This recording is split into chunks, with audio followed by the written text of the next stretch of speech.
President Donald Trump has stated that North Korea has conducted a major nuclear test. He says their words and actions continue to be hostile and dangerous to the United States, whose British embassy is here in central London. Trump claims North Korea is a rogue nation which has become a great threat and embarrassment to China, which he believes is trying to help, but with little success. Trump adds that the United States is considering stopping all trade with any country doing business with North Korea. However, China responded angrily to the US president's threats, objecting to the threat of sanctions when China was working hard to find a peaceful solution to the current Korean crisis. Russian officials added their concerns about the risk of a military escalation of the situation and called for restraint. At the same time, the UN Security Council convened another emergency meeting about North Korea after its most powerful nuclear test to date. Russia and China have both proposed ways to reduce tensions in the region. Meanwhile, the Japanese public experienced an air raid warning as Pyongyang launched a ballistic missile directly overhead the country. One proposal has been to ban North Korea's exports of coal, iron, lead and seafood products, together worth about a third of the country's $3 billion in exports last year. These measures would directly affect the citizens of that country, while North Korean labourers abroad could also be barred, leading to a further degree of austerity for the North Korean people. Why does the American president seem so totally opposed to a unified Korea? And is North Korea actually justified in seeking to defend itself with nuclear weapons against foreign aggression? Simple questions with important answers. Since 1948, the US has not stopped interfering in Korean affairs and went to war there in 1950. Do the public think Donald Trump's recent actions and words seek to provoke North Korea so the US can further interfere on the Korean peninsula? We asked that question of the public in Korea. Here's what they said. I don't think so. President Trump says what he says to get profits, but I think he has different ideas inside. I think so. I think Trump chooses a hard line because of domestic issues, to concentrate on his supporters. What I think the US wants is to interfere with the Korean peninsula deeply. I feel the US expresses its hostility to North Korea in an indirect way. Anyway, I understand that it's for national interests. In my opinion, I think so. I feel it is interfering. I want the US to leave this problem for us in order to solve ourselves. US intervention in other states' issues is too much. I think the USA intervenes to get its interests. I think the USA does a trial of strength with North Korea while intervening. The USA responds to North Korea's provocation because the USA doesn't want to lose. According to news, I think the USA should interfere. The USA interferes because Trump wants to interfere. I think North Korea makes situations in which the USA should interfere. I think so, because the USA feels that North Korea is an existential threat. I think this is the reason the USA tries to interfere. As you said, the USA has interfered in Korean affairs for a long time. It began from the 1953 San Francisco Peace Treaty after the World War II. South Korea could not participate in the San Francisco Peace Treaty because South Korea fought in a war at the Japan battle lines with its provisional government and its independence army. The reason South Koreans could not participate in San Francisco Peace Treaty is because a revolution occurred in China in 1949, which evoked a need to check the Chinese Communist Party.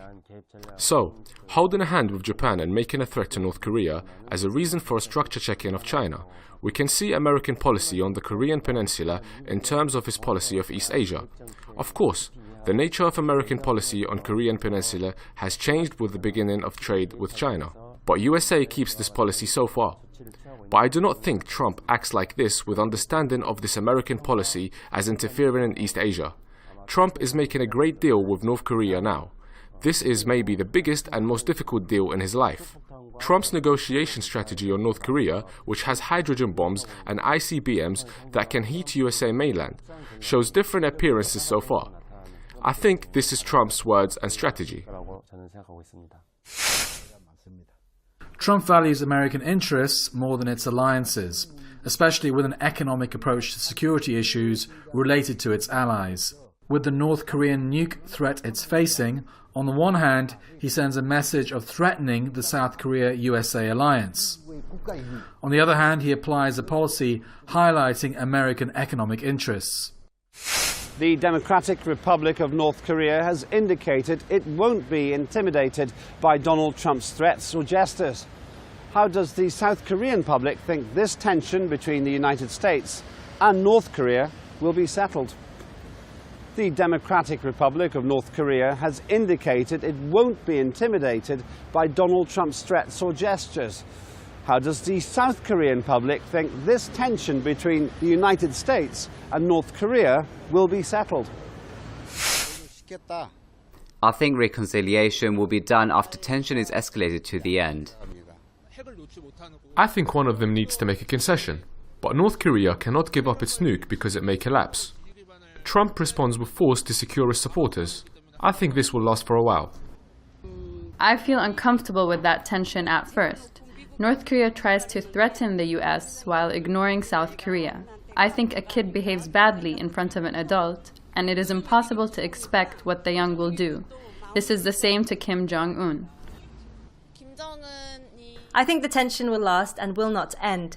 If we can see the direction of policies Kim Jong-un's administration applies, it is always provocation. If there is no response from the US that Kim Jong-un wants, I think the tension will last.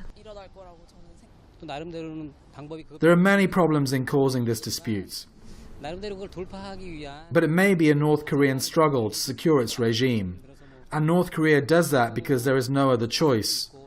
But multilateral effort is necessary to solve this problem.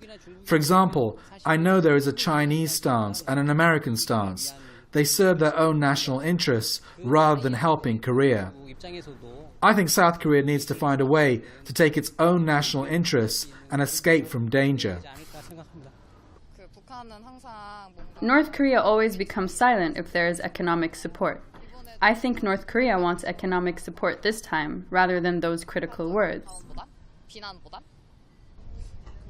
Tension will last until each of them gets what they want. But I think no one wants a war.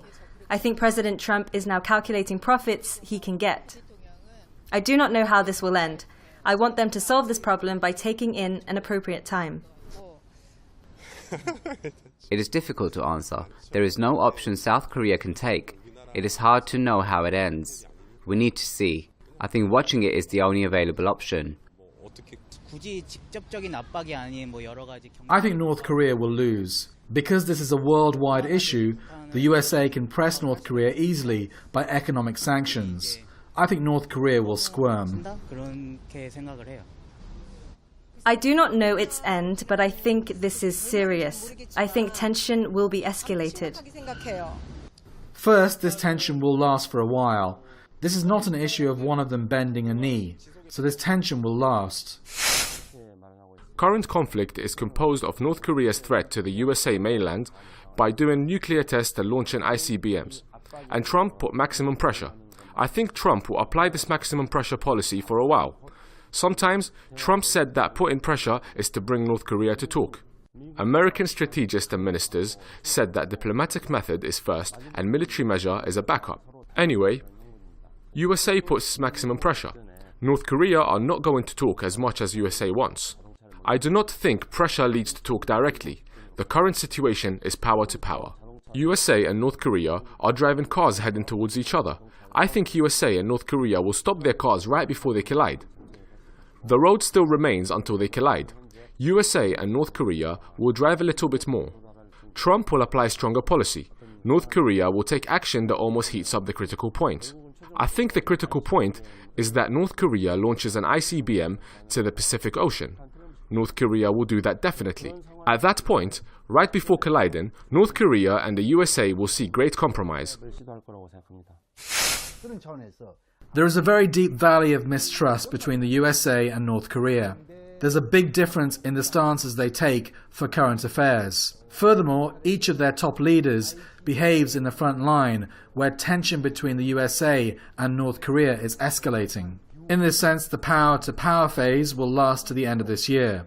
After North Korea launches a few ballistic missiles to the North or the South Pacific Ocean, North Korea will declare a moratorium of its nuke and missile test at the beginning of next year. Then I expect North Korea will try to change the phase to a talk phase.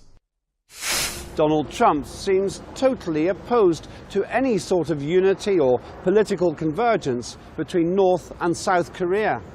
Why, in the Korean public's opinion, is this the case?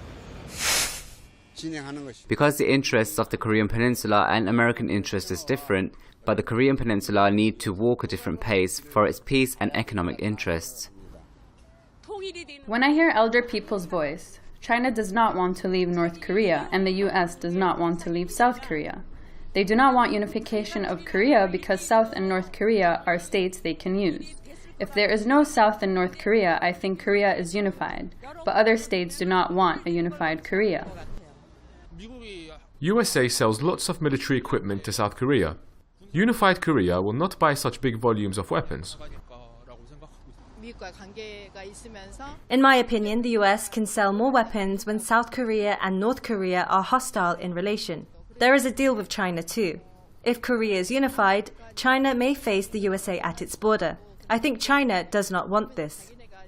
So both the US and China do not want Korea to be unified and instead seek their interests. This is the reason they want Korea to stay as it is currently and not unified. My personal thought is that if two states get close and unified, then the unified Korea will have lots of power such as nuke. I think USA is afraid of that. Whatever. North Korea is related to influential states like China and Russia, and South Korea is related to the US. I think those big power states are fighting over Korea. I think a divided Korea is better for the USA to get profit than a unified Korea. USA keeps supporting peaceful unification of divided Korea, but this is just words. Actually, I think USA thinks that managing this divided Korean peninsula is more profitable to them than the peacefully unified Korea. USA can enhance the USA-Japan-South Korea Triangle alliance because of North Korea's threat at the divided Korean peninsula. Enhancing USA-Japan-South Korea Triangle military alliances means that the USA can expand its influence on checking and containing China's threat to the USA. So, USA seeks its bigger national interest from managing divided Korean peninsula after 1948. This is American policy. In a short perspective, the USA approaches South Korea as its ally. But in a wide angle, I think the USA tries to keep its Northeast Asia policy, especially as the containment of China. In this containment of China and its realignment policy, the USA uses the USA-Japan alliance, the USA-South Korea alliance, and the USA-Japan-South Korea cooperation to press China. China responds with its new G2 theory, but China knows it's difficult. So China makes North Korea its buffer, and makes the USA-Japan-South Korea versus China-Russia-North Korea the new Cold War structure. The USA provides support and cooperation to its allies, but after escalating tensions in the Korean Peninsula. First, the American military-industrial complex sells weapons. Second, the USA earns profit from finance. Third, the USA wields its influence by the use of energy. It's a well-known fact that this phenomenon has lasted on the Korean Peninsula over half a decade. China, as North Korea's closest ally and commercial partner, has bought about $2.3 billion worth of the country's exports and provides about $3 billion worth of its imports. Meanwhile, American trade to China totals about $170 billion, and imports from China to America total $480 billion. This means that Chinese net exports to America are worth over 51,000% more than its net exports to North Korea, making China mindful of its relations with Washington. Maybe this is why China has agreed to imposing trade sanctions on North Korea.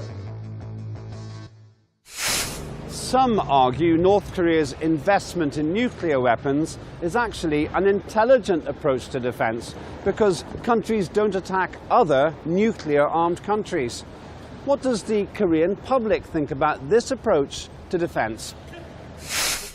I think it is wrong because it goes towards a direction that is different from the world. I cannot understand why Kim Jong-un does what he does. From the North Korean perspective, there is no option Kim Jong-un can choose. But South Korea cannot make weapons like North Korea because of many sanctions. I think North Korea is proud of that. It seems that North Korea thinks they can do whatever they want with that, but I think it does not work. I think it is not a good choice, but from a North Korean perspective, I think this is the best choice for North Korea, because North Korea is a communist state. A very last one. South Korea tries to unify, and there is pressure from all around. Force is the best to endure in such pressure. I think it's not the right choice, but I think this is the North Korean style. But from the South Korean perspective, I do not think that it is right. It's wrong, it's not right. But there is a point I can understand. North Korea has no other method. They can threaten the USA with the nukes they have. I think North Korea knows this is an option they can choose. I think North Korea does this gesture to say, understand me. In my opinion, North Korea is making a mistake. I want this issue to go away quietly. But North Korea is making trouble. I feel North Korea acts badly in front of the US.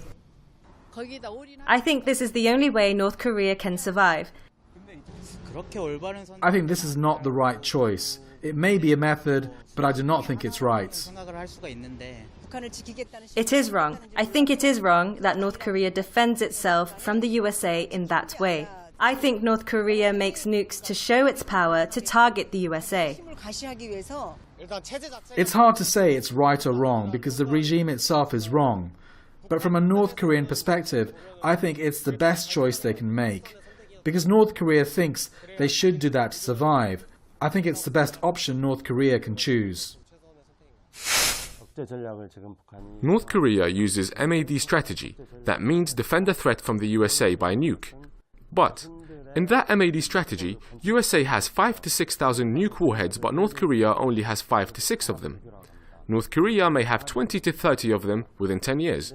Some expect 100 of them. Then, it's impossible to compare how many nuke warheads USA and North Korea has. So, this is called minimum nuke deterrence strategy. That means making a balance with an opponent who has many nuke warheads by having a smaller number of nuke warheads. North Korea applies this minimum nuke deterrence strategy now. And the intention North Korea has with this minimum nuke deterrence strategy is to change opponent's strategy in order to achieve his goal. This is called coercive diplomacy. North Korea applies this coercive diplomacy. It means North Korea tries to lose one and gets two. The loss is isolation from the international society and being sanctioned by the UN. But ultimately, changing American hostile policies on North Korea by cooperation with the USA through the coercive diplomacy. North Korea intends to earn this. North Korea applies minimum nuke deterrence strategy and MAD strategy now to lose one to get two.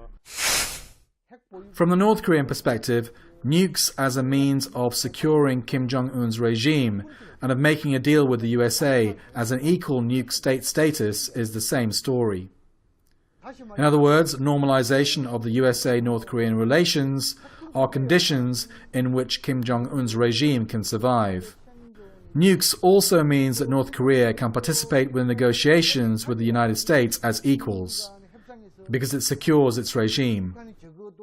I think the meaning of nukes has for North Korea as a method to secure its regime and an initiative in negotiation with the USA cannot be separated. It seems Washington is again dictating terms and conditions for the UN Security Council's approach to North Korea. We asked the Korean public why the US has so much influence over how other states treat North Korea. I don't know what President Trump thinks, but my opinion is that President Trump causes a dispute and presses other states to seek American economic interest as he argues America first in his presidential election campaign. China and the US are facing each other in world diplomacy today. China enhances its power so much, so I think the US tries to keep its position and press China. It would be changed by the character of each president. Unless China and Russia give up North Korea, I think the US alone cannot make something happen. I do not know. I do not think about that. The US is the biggest state in the world, so it is right that the US has attention to every state. The US pays more attention to here because Korea is divided. Also, the US holds this attitude because North Korea is provocative. In my opinion, the USA declares that the USA is the policeman of the world. Of course, the USA protects the world system and secures world peace. But the USA puts more weight on its national interests and the interests of those in power in the United States. I think this is the same when it comes to South Korea. In my opinion, the reason the US argues about South Korea is to stand with hostility to China and other big states, and South Korea is a method to express its mind. USA does what it says and behaves to show that USA is the strongest. I think this is the reason. I think because the USA can get fame as a police state and earn dignity and trust from the international community. I think this is the reason the USA intervenes in international affairs. Eventually, the Cold War system that lasted after World War II and the important axis that upheld this system is nuke and dollar. So, for example, USA have a full control of the order among nuke states other than 5 nuke states in NPT. They are India, Pakistan and Israel. All 3 of them earned their nuke state status from USA, because USA developed the nuke first and used it first. It has a big power in terms of nuke. USA also leads the world economic order with its dollar. Someone says its value dropped though, so USA leads world order with its nuke and dollar. The power that the USA can put sanctions on North Korea by the UN is based on this power. I think these are proofs of expanding American influence. After the Korean War in the 1950s, the USA kept pressing North Korea by putting sanctions on communist states, anti-religion states, anti-human rights states, and on states with weapons of mass destruction over the past 67 years. Now there is no framework to talk between the USA and North Korea. There is almost no trade between them too. Because there must be limitations if the USA puts sanctions on North Korea alone when North Korea breaks the international rule. So the USA thinks it should press China and Russia and other North Korea-friendly states to make the sanctions influential. So the USA puts its own sanctions and highlights secondary boycotts that needs international cooperation to press North Korea. A collapse in the trade relationship between China and the US would have devastating consequences for both countries, as well as for the international community. By contrast, China's trade with North Korea is a tiny proportion of China's economic activity. Many have called on the US to stop interfering and leave North Korea alone. But Washington seems uninterested in fixing the Korean crisis and has actually appeared to provoke the situation. And now China stays notably quiet and has even agreed to trade sanctions. Perhaps Beijing has calculated the value of trade with America exceeds the benefit of defending Pyongyang. However, others warn that the cost of a nuclear confrontation provoked by American war games could be beyond calculation.